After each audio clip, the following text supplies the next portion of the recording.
All right, welcome back to my YouTube channel. Please be sure to subscribe and hit that like button if you like what I'm doing and you want me to do more of these. Today is Friday, which is a normal Thursday for when the 49ers play a Sunday game. I know, it's the way the NFL talks, folks. So today was their second biggest practice of the week. It kind of rivals the Wednesday practice as far as putting in the game plan. 49ers were in pads, shoulder pads, when they went out to the practice field on Friday. Two guys did not practice. Yetur Gross-Matos with the knee, and also backup linebacker D. Winters with the ankle. I kind of think that Gross-Matos won't play in this game, which leaves the 49ers kind of shorthanded a little bit at defensive end. Obviously, Bosa and Leonard Floyd are going to be the starters. That probably means that Robert Beal will be the third guy in on the rotation. 49ers could very well bump up from the practice squad Sam Okuwanu as they look to get a little bit more depth. Also, another guy who could come up from the practice squad would be Tracy Walker, the former Detroit Lions safety. I'm not sure if Talanoa Hufanga will be cleared in order to play in this game. He has been taking part in limited practice. I'm sure you guys are wondering about Christian McCaffrey. I think he's good to go. No wear and tear on him during the preseason. Obviously, he didn't play in any games, didn't practice much. He's nursing a calf and Achilles, limited in practice on Thursday and Friday, but I think it's a go for him.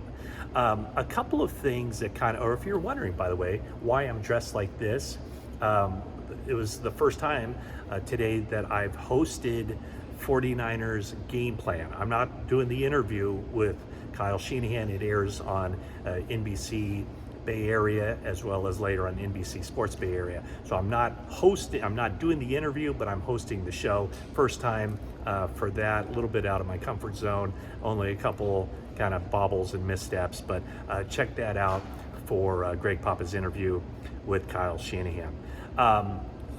Couple things when you look at where the 49ers, kind of the unresolved issues, and I think we got a pretty good hint of where the 49ers are going to be going with their defense.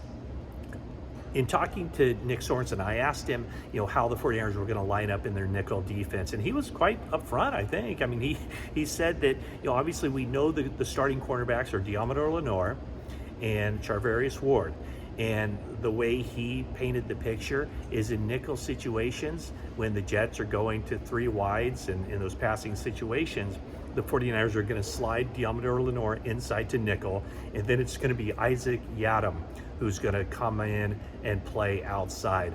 49ers were really impressed by Yiadom, a veteran guy.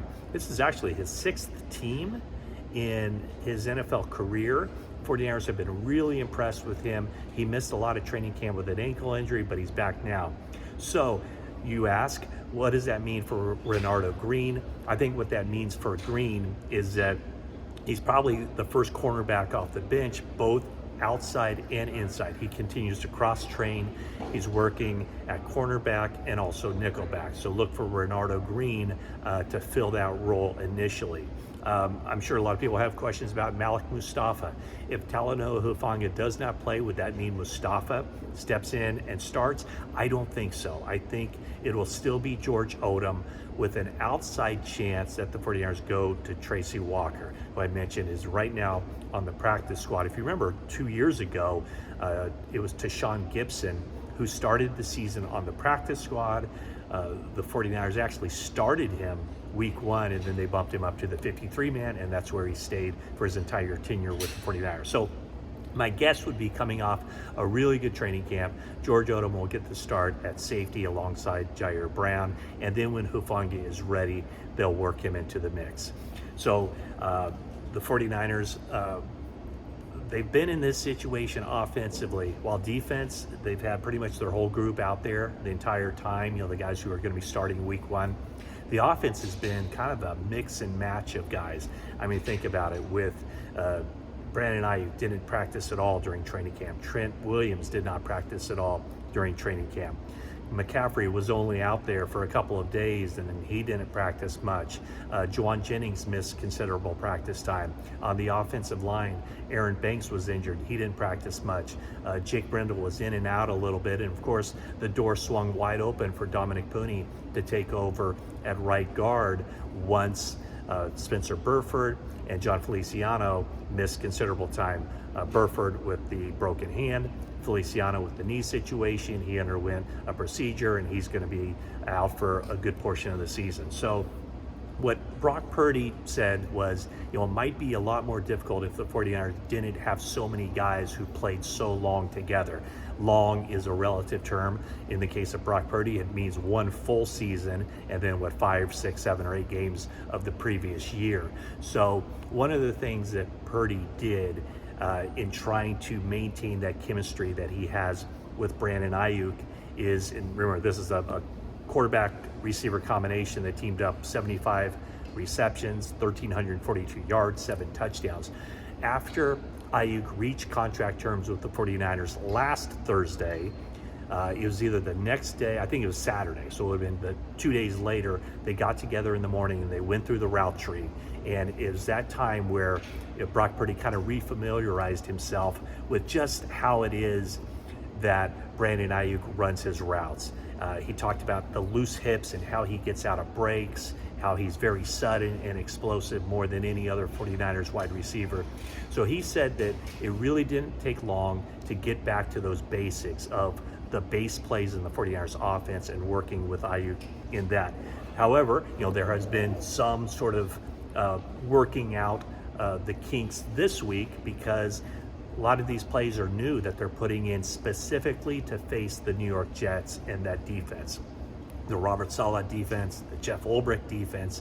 So Brock Purdy believes that it'll all show up on Monday night and the world will be able to see how the 49ers offense looks. But he said that he's very confident that you won't be able to tell that this group did not work out much together in the offseason, during training camp, and in the preseason games, just because of that history they have, knowing the offense, knowing each other. And so that's where it is. Okay, I think that's it. I think I mentioned last time, but just wanted to reiterate, Brandon Allen will be the 49ers backup quarterback. He beat out Joshua Dobbs.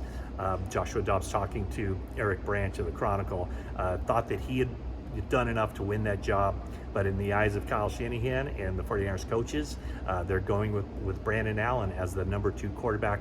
Dobbs will be in uniform on games, but he can only get on the field if it's an emergency, and the 49ers have lost their other 2 quarterbacks due to injuries. So that's it for now. Once again, thank you for watching my YouTube channel. Tell a friend. I need to get more subscribers and likes for the algorithm and all that. At least that's what you people tell me. So thanks, and we'll be back at you very shortly with another 49ers update.